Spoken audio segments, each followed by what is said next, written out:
আমন্ত্রণ জানাচ্ছি প্রিয় দর্শক, মানচিত্রের নিয়মিত আয়োজন কথোপকথনে। আজকে আমাদের নমস্কার, আমি তরুণ ঘোষ। নর্থ ইস্টের অনলাইন পেপার নর্থ ইস্টের একটা খবর নিয়ে দারুণ হইচই হচ্ছে বাংলাদেশে। যাতে ছাপা হয়েছে তাতে অনলাইন যে পোর্টালটা, ভারতবর্ষে ওই পোর্টালের কেউ দেখে না। ওটা আপনাদের ওখানেই খুব দেখা হয়, খুব চর্চা হয়। তো ওখানে একটা রিপোর্ট বেরিয়েছে যে এই যে রেজিম চেঞ্জের ব্যাপারে ভারত মার্কিন যুক্তরাষ্ট্রের সঙ্গে হাত মিলিয়েছিল। এই খবরটা বেরোনোর পর আমি আপনাদের বারবার বলেছি যে প্রত্যেকটি খবরের উপরে প্রত্যেকটি চ্যানেল এবং নিউজ পোর্টাল এবং আপনার যত সোশ্যাল মিডিয়া চ্যানেল আছে সব কটা কিন্তু মনিটরিং করা হয়। এই মনিটরিং করতে করতে এখন এই নর্থ ইস্ট নিউজের এই খবরটি ভারতবর্ষের মনিটরিং অথরিটির কাছে পৌঁছেছে। তারা আতা পাতা সব খুঁজেছে নর্থ ইস্টের একটা নিউজ পোর্টাল। এখন তাদের কপালে কি দুর্ভোগ হতে যাচ্ছে সেটা আমি পরে আসছি। আগে আলোচনা করি যে যারা যারা ভারতবর্ষে থেকে ভারতবর্ষের বিরোধিতা করছে তাদের কার কি হাল হয়েছে। প্রথম বলি, 2024-এ যখন বিবিসি যখন আমেরিকার সঙ্গে হাত মিলিয়ে, বরাবরই তো বিবিসি ব্রিটিশ কোম্পানি হলেও বিবিসি কিন্তু আমেরিকান ডিপ স্টেটের ইশারায় চলে। তো ডিপ স্টেটের একটা অংশ কিন্তু ব্রিটেনও আছে। যখনই মোদির বিরুদ্ধে একটা তথ্যচিত্র তারা উপস্থিত করলো গুজরাটের দাঙ্গা নিয়ে, মোদিকে একদম কসাই বানিয়ে দিল। ওই যে মামলাটা কিন্তু সুপ্রিম কোর্ট থেকে নরেন্দ্র মোদী ক্লিন চিট নিয়ে বেরিয়ে এসেছিলেন।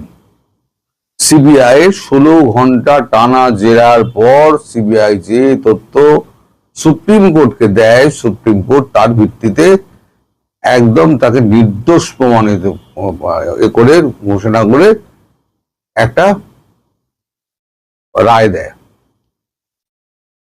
তারপর সুযোগ মতো বিবিসির দপ্তরে আয়কর হানা, তারপরে নানান রকম ঝামেলা ঝঞ্ঝাট যত আছে, বিবিসি কিছুদিনের জন্য দরজাই বন্ধ করে দিল। দিল্লির দরজা বিবিসি বন্ধ করে দিল। তারপর আবার অনেক অনুরোধ করার পর তারপরে আবার দরজা খোলা হলো। আমাদের দেশীয় চ্যানেলগুলো যেগুলো আছে, ধরুন এই রবিশ কুমার, আমি বিভিন্ন সাংবাদিকের নাম বলছি, নাম করে করে বলছি, রবিশ কুমার, বরখা দত্ত, চৌধুরী, আপনার ওর নামটা ভুলে গেলাম, প্রথম নামটা সুধীর চৌধুরী, এরকম আরো অনেকে, তাদের লাইফ বরবাদ হয়ে গিয়েছে। বরবাদ মানে একদম বরবাদ হয়ে গিয়েছে। সুধীর চৌধুরী এক সময়তে জি নিউজে 9টার সময় একটা প্রোগ্রাম করতেন, প্রচুর দর্শক হতো। তেমন রবিশ কুমার, তারই একই অবস্থা, বরখা দত্তেরও একই অবস্থা। তার থেকেও বড় ঘটনা, এনডিটিভি যিনি তৈরি করেছেন, প্রথম যিনি বানিয়েছিলেন এনডিটিভি, তার নাম হচ্ছে প্রণয় রায়। আপনারা সবাই শুনেছেন। প্রণয় রায় ছিলেন কংগ্রেসের লোক। কংগ্রেসের হয়ে প্রচার করতে গিয়ে প্রণয় রায়ের কি হলো, একদম প্রণয় রায়ের কোম্পানি, প্রণয় রায়ের হাতছাড়া হয়ে গেল। যিনি সিইও এবং মালিক ছিলেন ওই কোম্পানির, তিনি হয়ে গেলেন কোম্পানির বাইরে। এবং মুকেশ আম্বানি বা ওই আপনার যেই হোক না কেন একটা বড় গোষ্ঠী, ওটা কিনে নিল। এখন তাকে রাস্তা রাস্তায় ঘুরে আমরা যেটা করি ভোটের তার নিতে হচ্ছে, জনসাধারণের রায় নিতে হচ্ছে। এই অবস্থা হচ্ছে এদের। নর্থ ইস্টের ক্ষেত্রে কি হতে পারে দেখুন, আমি বলেছি বারবার বলেছি যে আমাদের দেশে আইন কেউ মানে না, কিন্তু আইনের বেড়াজালে যদি আপনি একবার জড়িয়ে পড়েন আপনার কিন্তু আর মুক্তি নেই। আপনি আমাদের এখানে ফ্রি স্পিচ, আপনি যা খুশি আপনি নরেন্দ্র মোদীকে ধরে গালি দিন, কেউ আপনাকে কিচ্ছু বলতে যাবে না, কেউ বলবে না। নরেন্দ্র মোদী তারা টুইটও করবেন না, চুপ করে থাকবেন। কিন্তু যদি আপনি রাষ্ট্রের বিরুদ্ধে কোনো চক্রান্ত বা কোনো ভুল তথ্য যদি আপনি পরিবেশন করেন তাহলে আপনার রক্ষা নেই, আপনার রক্ষা নেই। এই রবিশ কুমার থেকে আরম্ভ করে সুধীর চৌধুরী পর্যন্ত যাদের কথা আমি বললাম, তারা জেল থেকে হয়তো বেঁচে গেছেন, কিন্তু তাদের জীবন নষ্ট হয়ে গেছে, তারা আর ভবিষ্যতে করে কিছু খেতে পারেননি। এই নর্থ ইস্ট নিউজকে একটা রিজয়েন্ডার পাঠানো হচ্ছে, যে খবরটি তারা ছেপেছে ভারতকে কেন্দ্র করে। ভারত আমেরিকার সঙ্গে হাত মিলিয়ে, ডিপ স্টেটের সঙ্গে হাত মিলিয়ে শেখ হাসিনার রেজিম চেঞ্জ করেছে। বাংলাদেশের মানুষ যারা আজ আলোচনা করছে তারা কিন্তু একবারও চিন্তা করে দেখলেন না যে এই রেজিম চেঞ্জটা যদি করেই ভারত, ধরে নিলাম করেছে, যদি করে তাহলে ভারত কি পেল? আপনি সেখানেই না কিছু করবেন বা সেখানে কিছু ইনভেস্ট করবেন যেখান থেকে আপনি কিছু পাবেন। ভারত বাংলাদেশ অস্থির যখন হয়ে গেল তাহলে কি হলো? ভারতবর্ষ অস্থির হয়ে গেল। কেউ জেনে শুনে নিজের দেশকে অস্থির করে? এই সামান্য ব্যাপারটুকু কিন্তু আপনার তথাকথিত সাংবাদিক এবং আলোচক এবং ইউটিউবারদের মাথায় ঢুকলো না। তারা লম্বা লম্বা তারা সমস্ত ইউটিউবে এই নিয়ে সমস্ত প্রতিক্রিয়া নিতে রয়ে গেল। যিনি করেছেন তিনি এর আগেও একটা রিপোর্ট করেছিলেন যে আওয়ামী লীগের এক নামী নেতার নাম করে একটা রিপোর্ট করেছিলেন। তারপর ফজলুর বাড়ি তার সঙ্গে একটা ইন্টারভিউতে ফজলুর বাড়ি যখন তাকে চেপে ধরেছেন যে আপনি ওনার সঙ্গে কথা বলেছিলেন, আপনি যে এইভাবে ওনাকে আপনি যে কাঠগড়ায় তুলে দিলেন, আপনি কথা বলেছিলেন, শেষে উনি বললেন না আমি কথা বলিনি। যিনি করেছেন তিনি, আমি নাম করছি না, কারণ আমি আর শত্রুতা বাড়াতে চাই না। এমনি আমার প্রতি একটা অংশের মানুষের এত ঘৃণা আছে, সেটা আমি কমেন্ট দেখলে বুঝতে পারি। তারা এই রিপোর্টটায় কিন্তু গুজব বললেন না। অথচ আমি যখন ওই থার্ড এপ্রিল যখন আমি বলেছিলাম 128 কোটি টাকায় শিশুদের টিকা বেঁচেছে আর 62 বিলিয়নে দেশ বেঁচেছে ইউনুস, সেই রিপোর্টটা দেখেছিল মাত্র 27,000 মানুষ। জানি এখন আপনাদের মানে কারেন্ট প্যারেন্টের অবস্থা খারাপ, ভিউজ কমে যাচ্ছে, ঠিক আছে, কিন্তু সেখানেও আপনারা দেখবেন, আপনারা খুঁজে দেখবেন 3 এপ্রিল 2025, 1.5 মাস আগে, যেটা এখন আপনাদের আলোচনা হচ্ছে, এখন ইউনুস দেশ বেঁচেছে। আমি যেগুলো বলেছিলাম সেগুলোই কিন্তু হচ্ছে। আমি বলেছিলাম যে ইউনুস একদিন ওই কাঠগড়ায় উঠবে, ওই ফাঁসির দড়ি ইউনুসের গলায় চড়বে। ইউনুস যা করে যাচ্ছে তার পাপের শাস্তি একমাত্র মৃত্যুদণ্ড, এটা তাকে ভোগ করতে হবে। আপনারা সাক্ষী আছেন, আমি বার বলে গেছি, আজকে সেই জায়গায় গিয়ে কিন্তু পৌঁছাচ্ছে। তার এসএফ নিরাপত্তা 6 মাসের জন্য, এটা হচ্ছে হলুদ কার্ড দেখানো। 6 মাসের জন্য তাকে তুলে নেওয়া, কমিয়ে দেওয়া হলো। এরপরে কি ইউনূস শুনছি বিদেশে আছে, ইউনূস ফিরবেন? যদি ফেরেন তাহলে আর বেরোতে পারবেন না। বাংলাদেশকে যে জায়গায় নিয়ে গিয়ে উনি ফেলেছেন, সেখানে একমাত্র তার শাস্তি মৃত্যুদণ্ডই হতে পারে।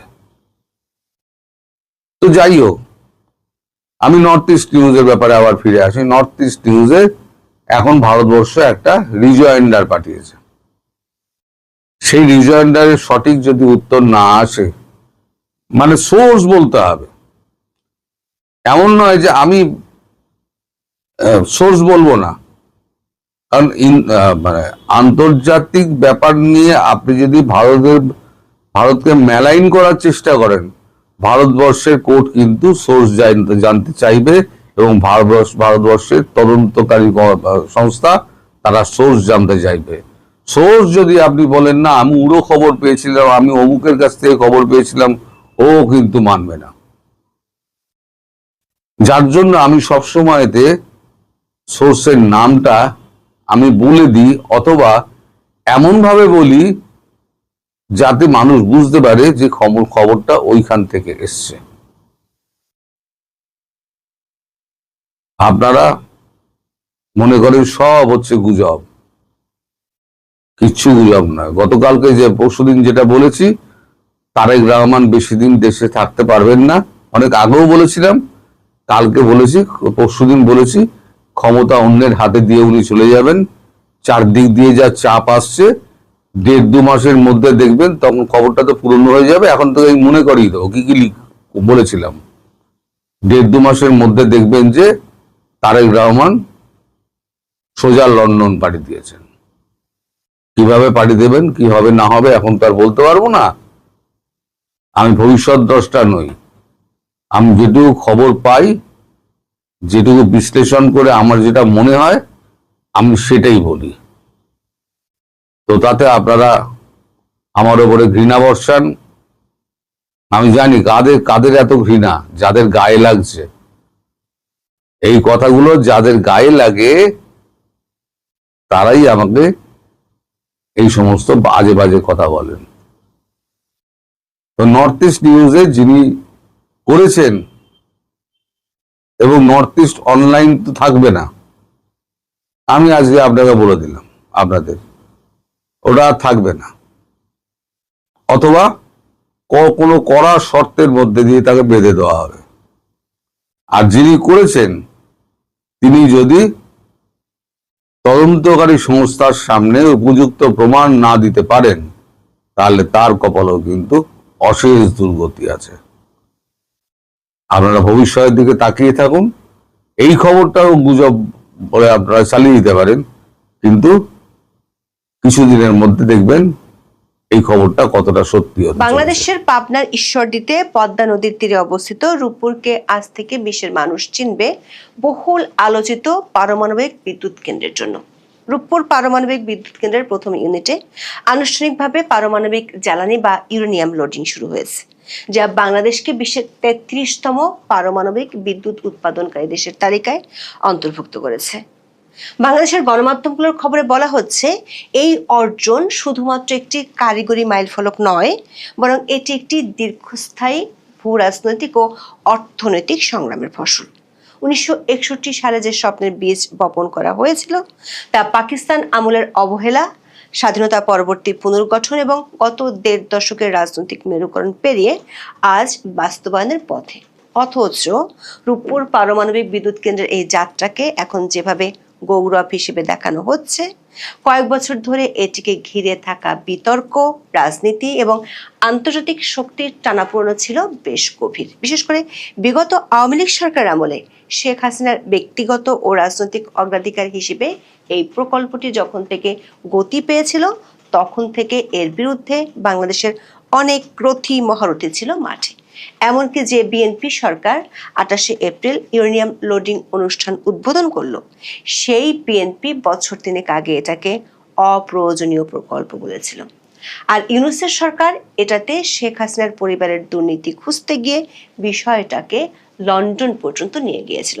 শেষমেশ রাশিয়ার কড়া আপত্তিতে পিছু হটেছিল তারা। তবে আশ্চর্যজনকভাবে এখন সেই উচ্চকণ্ঠ সমালোচকদের মধ্যে এক ধরনের কৌশলগত নীরবতা লক্ষ্য করা যাচ্ছে। প্রশ্ন হলো, এই নীরবতা কি প্রকল্পের অনিবার্যতার স্বীকৃতি, নাকি পরিবর্তিত রাজনৈতিক পরিস্থিতির ফসল? একই সাথে রাশিয়ার সহায়তায় এই প্রকল্প বাস্তবায়নের ক্ষেত্রে মার্কিন যুক্তরাষ্ট্রের নেপথ্য ভূমিকা এবং তাদের দীর্ঘমেয়াদী অসম্মতির বিষয়টি বাংলাদেশের ভূ রাজনৈতিক সমীকরণে নতুন মাত্রা যোগ করেছে। বিস্তারিত জানতে চলুন যাওয়া যাক বিশ্লেষণে।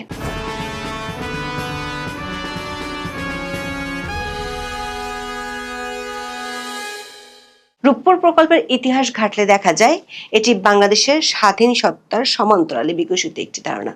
1961 সালে তৎকালীন পূর্ব পাকিস্তানে একটি পারমাণবিক বিদ্যুৎ কেন্দ্র স্থাপনের প্রথম প্রস্তাব গৃহীত হয়। 1963 সালে 260 একর জমি অধিগ্রহণের মাধ্যমে রূপপুরকে উপযুক্ত স্থান হিসেবে নির্বাচন করা হয়। বেলজিয়াম এবং ফরাসি বিশেষজ্ঞদের সহায়তায় 1969 সাল নাগাদ 200 মেগাওয়াট ক্ষমতার একটি কেন্দ্র স্থাপনের পরিকল্পনা চূড়ান্ত হলেও তৎকালীন পশ্চিম পাকিস্তানি শাসকদের বৈষম্যমূলক নীতির কারণে তা আলোর মুখ দেখেনি। 1971 সালে বাংলাদেশ স্বাধীন হওয়ার পর বঙ্গবন্ধু শেখ মুজিবুর রহমান ধ্বংসপ্রাপ্ত দেশের জ্বালানি নিরাপত্তা নিশ্চিত করতে রূপপুর প্রকল্পকে নতুনভাবে জীবনদান করেন। 1973 সালে তিনি বাংলাদেশ পরমাণু শক্তি কমিশন গঠন করেন এবং আন্তর্জাতিক পরমাণু শক্তি সংস্থার সদস্যপদ নেন। কিন্তু 1975 সালে বঙ্গবন্ধু সপরিবারে খুন হওয়ার পর প্রকল্পটি আবারও স্থবির হয়ে পড়ে। 1977 থেকে 1988 সালের মধ্যে ফরাসি কোম্পানি MS সোফ্রাটম এবং জার্মান কোম্পানি লাহমেয়ার ইন্টারন্যাশনাল একাধিক সম্ভাব্যতা যাচাই করে রূপপুরকে কারিগরি ও অর্থনৈতিকভাবে লাভজনক বলে বললেও আন্তর্জাতিক অর্থায়নের অভাবে পরবর্তী সরকারগুলো এই পথে হাঁটতে পারেনি। 2009 সালে আওয়ামী লীগের নেতৃত্বাধীন মহাজোট সরকার ক্ষমতা আসার পর জ্বালানি সংকট মোকাবেলায় পারমাণবিক শক্তিকে অগ্রাধিকার তালিকার শীর্ষে রাখা হয়। রাশিয়ার সাথে 2009 সালে সমঝোতা স্মারক এবং 2011 সালে আন্তঃরাষ্ট্রীয় সহযোগিতা চুক্তি স্বাক্ষরের মাধ্যমে আধুনিক রূপপুর প্রকল্পের আনুষ্ঠানিক সূচনা ঘটে। 2013 সালে শেখ হাসিনা প্রকল্পের ভিত্তিপ্রস্তর স্থাপন করেন এবং 2015 সালে $12.65 বিলিয়ন মূল নির্মাণ চুক্তি বা জেনারেল কন্ট্রাক্ট স্বাক্ষরিত হয়। 2015 সালে চুক্তি স্বাক্ষরের সময় বাংলাদেশের পত্রিকাগুলো ঘেটে দেখা গেছে শেখ হাসিনার 15 বছরের শাসনামলে রূপপুর পারমাণবিক বিদ্যুৎ কেন্দ্রকে তার সরকারের সিগনেচার প্রজেক্ট বা উন্নয়নের আইকন হিসেবে প্রচার করা হয়েছে। দলীয় রাজনীতিতে এই প্রকল্পটিকে বঙ্গবন্ধু পরিবারের একটি অপূর্ণ স্বপ্ন পূরণ হিসেবে চিত্রায়িত করা হয়েছে। রাজনৈতিক বিশ্লেষকদের মতে শেখ হাসিনা এই প্রকল্পের মাধ্যমে একই সাথে দেশের ভিতরে তার নেতৃত্বকে শক্তিশালী করা এবং আন্তর্জাতিক মহলে বিশেষ করে রাশিয়ার সাথে একটি অটুট কৌশলগত সম্পর্ক গড়ে তোলার চেষ্টা করেছেন। পশ্চিমা বিশ্বের সাথে সম্পর্কের টানাপোড়েনের মধ্যেও রাশিয়ার সাথে এই গভীর সম্পৃক্ততা হাসিনাকে ভূ রাজনৈতিকভাবে একটি স্বস্তিদায়ক অবস্থানে রেখেছিল বলে তখন অনেক বিশ্লেষক মত দিয়েছিলেন। এমনকি 2023 সালে ইউক্রেন যুদ্ধের কারণে রাশিয়ার উপর পশ্চিমা নিষেধাজ্ঞার ফলে যখন প্রকল্পের অর্থ লেনদেন বাধাগ্রস্ত হয়, তখন শেখ হাসিনার সরকার চীনা মুদ্রার কিস্তি পরিশোধের সমাধান খুঁজে বের করে। দর্শক, রূপপুর প্রকল্পকে কেন্দ্র করে দক্ষিণ এশিয়ার ভূ রাজনীতিতে এক ধরনের ছায়াযুদ্ধ লক্ষ্য করা গেছে। দীর্ঘদিনের প্রচলিত ধারণা এবং কূটনৈতিক সূত্রগুলোর মতে মার্কিন যুক্তরাষ্ট্র কখনোই চায়নি বাংলাদেশ রাশিয়ার প্রযুক্তিতে পারমাণবিক সক্ষমতা অর্জন করুক। ওয়াশিংটনের উদ্বেগের মূল কারণ ছিল নিরাপত্তার মানদণ্ড এবং রাশিয়ার সাথে বাংলাদেশের ক্রমবর্ধমান কৌশলগত নির্ভরতা। বিশেষ করে বঙ্গোপসাগরের নিকটবর্তী একটি দেশে রাশিয়ার বিশাল প্রভাব মার্কিন প্রশান্ত মহাসাগরীয় কৌশলের সাথে সাংঘর্ষিক ছিল। ইউক্রেন যুদ্ধের পর এই বলিটা আরো প্রকট হয়। মার্কিন যুক্তরাষ্ট্র যখন রাশিয়ার বিভিন্ন ব্যাংক ও প্রতিষ্ঠানের উপর নিষেধাজ্ঞা আরোপ করে, তখন রূপপুর প্রকল্পের অর্থায়ন সরাসরি হুমকির মুখে পড়ে। প্রায় $800 মিলিয়ন ঋণ পরিশোধ ও সুদের হিসাব তখন আটকে যায়। মার্কিন নিষেধাজ্ঞার কারণে রুশ জাহাজ উরসা মেজরকে বাংলাদেশের বন্দরে ভিড়তে না দেওয়া ছিল একটি স্পষ্ট ভূ রাজনৈতিক সংকেত। তবে বাংলাদেশ সরকার এই পরিস্থিতিতে বেজিং এর সহায়তা নেয়। $318 মিলিয়ন একটি কিস্তি চীনা ইউয়ানে পরিশোধের মাধ্যমে রাশিয়া ও চীনের মধ্যে যে অলিখিত অক্ষশক্তি কাজ করছে তাতে বাংলাদেশের সম্পৃক্ততা স্পষ্ট হয়। মার্কিন যুক্তরাষ্ট্রের এই বিরোধিতার বিপরীতে রাশিয়া রূপপুরকে তাদের বিশ্বস্ততার প্রতীক হিসেবে ব্যবহার করেছে। রুশ প্রেসিডেন্ট ভ্লাদিমির পুতিন স্বয়ং প্রকল্পের বিভিন্ন মাইল ফলকে ভার্চুয়ালি যুক্ত হয়েছেন। চীনের ভূমিকা এখানে ছিল মূলত একজন ফেসিলিটেটর। যদিও চীন নিজে এই প্রকল্পে প্রযুক্তি দিতে আগ্রহী ছিল, কিন্তু রাশিয়ার সাথে বাংলাদেশের ঐতিহাসিক ও বন্ধুত্বপূর্ণ সম্পর্কের কারণে তারা পিছিয়ে যায় এবং পরবর্তীতে আর্থিক লেনদেনে সাহায্য করে।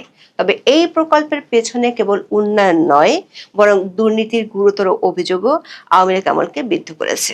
2019 সালের বহুল আলোচিত বালিশ কানো থেকে শুরু করে প্রকল্পের মূল খরচে অতি মূল্যায়নের অভিযোগ উঠেছে। শেখ হাসিনার পতনের পর ইউনূস সরকার এই মেগা প্রকল্পের স্বচ্ছতা ও প্রয়োজনীয়তা নিয়ে প্রশ্ন তোলে। এই পারমাণবিক বিদ্যুৎ কেন্দ্র থেকে $500 কোটি বেশি আত্মসাৎ করেছেন সাবেক প্রধানমন্ত্রী শেখ হাসিনা, এমন অভিযোগ এনেছিল অন্তর্বর্তী সরকার। বিষয়টি পদ্মার পাড় থেকে চলে যায় টেমস নদীর তীর পর্যন্ত। তখন দাবি করা হয় রূপপুর পারমাণবিক বিদ্যুৎ কেন্দ্র থেকে সাবেক প্রধানমন্ত্রী শেখ হাসিনা $500 কোটি বেশি আত্মসাৎ করেন। বলা হয় প্রকল্প বাস্তবায়নকারী সংস্থা রোসাট্রম মালয়েশিয়ার একটি ব্যাংকের মাধ্যমে শেখ হাসিনাকে এই অর্থ আত্মসাতের সুযোগ করে দেয়, যাতে মধ্যস্থতা করেন ছেলে সজীব ওয়াজেদ জয় ও ভাগ্নি টিউলিপ সিদ্দিক। যুক্তরাজ্যের ক্ষমতাসীন লেবার পার্টির মিনিস্টার টিউলিপ সিদ্দিককে জিজ্ঞাসাবাদ করে দেশটির মন্ত্রিসভা কার্যালয়ের প্রোপ্রাইটরি অ্যান্ড এথিক্স টিম। টিউলিপের বিরুদ্ধে অভিযোগ ওঠে তিনি 2013 সালে বাংলাদেশে বেশি অর্থ ব্যয়ে একটি নতুন পারমাণবিক বিদ্যুৎ কেন্দ্র নির্মাণের চুক্তিতে মধ্যস্থতা করেছিলেন। এই চুক্তি